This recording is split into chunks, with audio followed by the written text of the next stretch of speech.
County right now, and this is where I spent most of my life.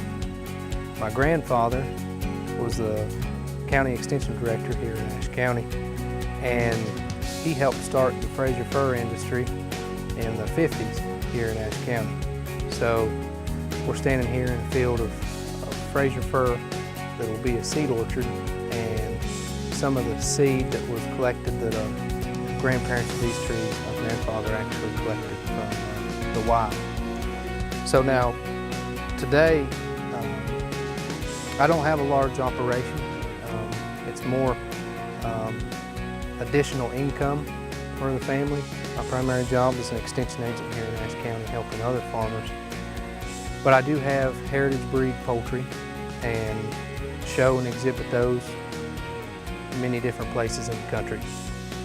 We also have a raspberry U-pick operation and also sell those into a local CSA.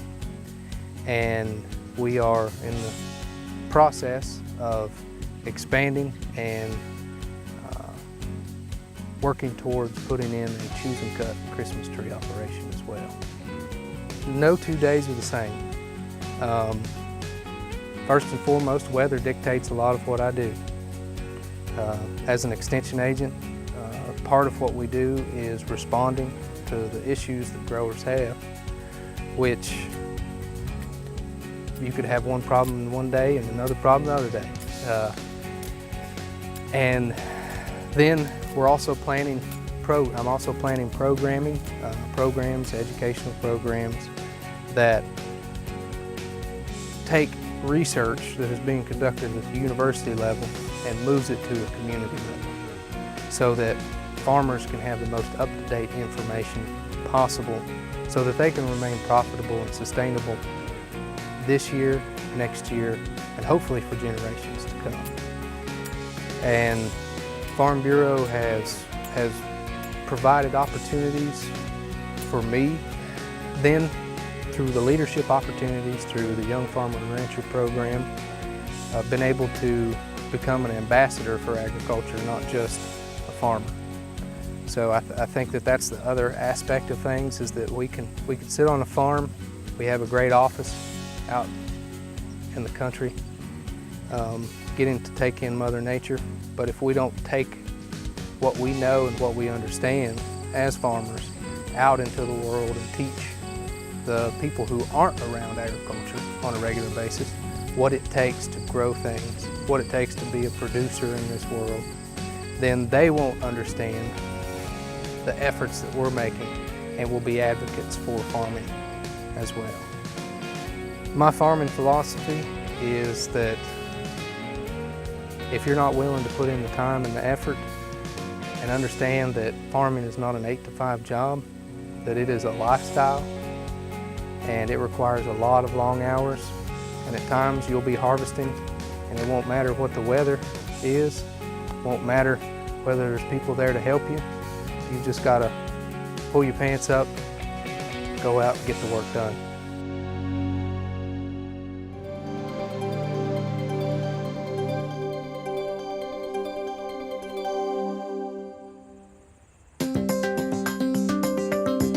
Well, first off, we grow wheat, corn, and soybeans. We like to call ourselves a no-till specialist. It became Promise Few Acres Farms. My grandmother had the idea for the name back in, I'm going to say in the 70s, and it was a lot of fun. It seems if you go to a few places on our property around that we have, you can understand the meaning of the name, especially at Murray's Mill. Then we finally incorporated in the late 90s with my dad and my mother and myself. We did that, and that's been the case ever since. It's wide open all the time, especially during planting season, harvest season. Right now we're sowing wheat, getting ready, moving the combine, mechanicking, getting bills paid, trying to get grain unloaded. We have trucking. We do a bit of our own trucking. All of our local loads, we use our 5 trucks to haul different things wherever we need to go.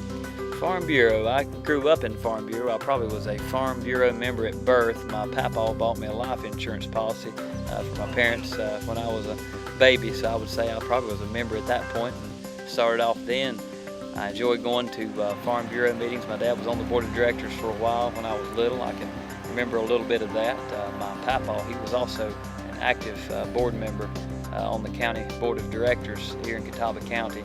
And as I grew up coming into it, I came on probably when I was about 23 or 24. I think I came on to the board of directors here in Catawba County myself, and then soon after that I got to start on the YF&R committee in the state for the state of North Carolina. That was a wonderful experience. We got to see all sorts of things. We got to go to Washington and learn a lot more about the political process and learning how Farm Bureau really helps us with advocating for what we do. No one else is going to speak up for us. We've got to do it ourselves, and the Farm Bureau is our avenue for doing so. I love farming. Yes, it has its challenges, day-to-day things, and mechanical things break down. Sometimes it's just, it seems like it's a day-to-day occurrence, but we get through those deals and have fun. I try to make as much time as I can to have fun with the family as well. It's a wonderful profession where your family can be involved as well. I enjoy everything that I do, and it's a lot of fun talking about it, really. I have a big time talking about how much fun we have, what we do, and we try to keep doing better each day. I think farming, if you're not growing, you're probably going backwards, more than likely. I think constantly growing and constantly looking to strive to be better at what we do, whether that's in pushing in yields, in life, working with family, being a better dad, everything in general, I think all ties in together with that.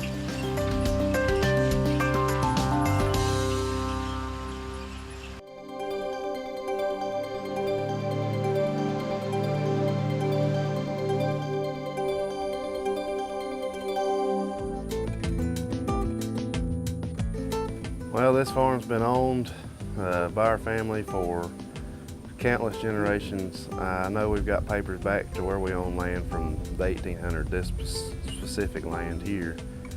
My grandpa done it. He started the chicken houses that we have that's no longer in use, but we kept on going with the cattle, and then we've expanded into row crop and custom harvesting, and that's where I stay now, is custom harvesting. Yeah, a typical day is pretty interesting around here. We might be doing maintenance one day with the fleet of trucks. We might be maintenance on a truck, or I might be going take a load of grain, haul a load of hay, something like that. The cows to vaccinate. It's just different between day to day. The harvesting business is coming to a season end, so that'll be a lot of maintenance, and it'll just be hauling feed and hay and working with these cows. Since 2011, we started the Wilkes County Young Farmers Ranchers chapter here. It was a slow get-go. We've consisted with about 6 members for the past few years, and somehow I have rose into being the chairperson for the YF&R here in Wilkes.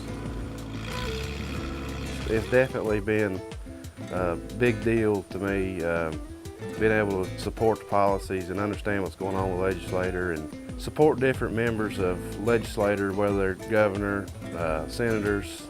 It's been a pretty big deal. Farm Bureau has helped me by the leadership that they have showed me as far as going to these leadership conferences with the YF&R, the state committees. It's really helped out a different. And I used to not be one talking in front of a group, and now that doesn't bother me. That's a big change for me. I'm more of a people person than I ever was now. I seen an article one time that said a farmer is born with dirt in his shoes, and it is stuck in my shoes ever since then.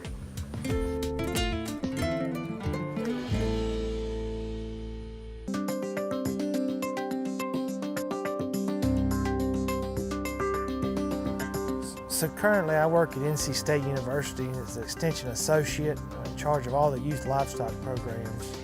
And I'm an agriculture teacher at Rosewood High School in Wayne County. have been around it my entire life, but we started raising some sheep at about the age of 13, so it's kind of been a big important role in my life for say all the way through. And I grew up at the beach, and so my parents have a campground on the island, and so agriculture was not really anything that got on my radar until I got to high school and I got involved in the FFA program. And through that, I became a North Carolina Teaching Fellows and went to NC State for agriculture education. And then through Mary and Brent and the raising of livestock, that's kind of how it's gotten into my blood. Well, for me, honestly, I wasn't all that involved in high school. My parents were members of Farm Bureau. My uncle served on the County Farm Bureau board, and I was familiar with it from the aspect of through the livestock shows. Farm Bureau has always been a huge supporter, but it was up until I graduated college and got to know about the Young Farmer and Ranchers program there at NC State and became a co-advisor. And that's really where my biggest understanding of the Young Farmer and Ranchers and that kind of thing with Farm Bureau, a lot of my involvement comes from now. Farm Bureau really became part of who I am and why I'm an ag teacher. When I was in high school, I was a part of the Institute for Future Agricultural Leaders program at NC State, and it was there that I determined that I was going to be an agriculture teacher and attend NC State for agriculture education. And then while I was in college, I was allowed to be one of the Eiffel counselors for 3 years, and that program just fueled my passion for agriculture education and being able to work with students. And then continuing to hear about the programs and be a part of it here in Wayne County with my FFA program and the activities that they do through the Farm Bureau here.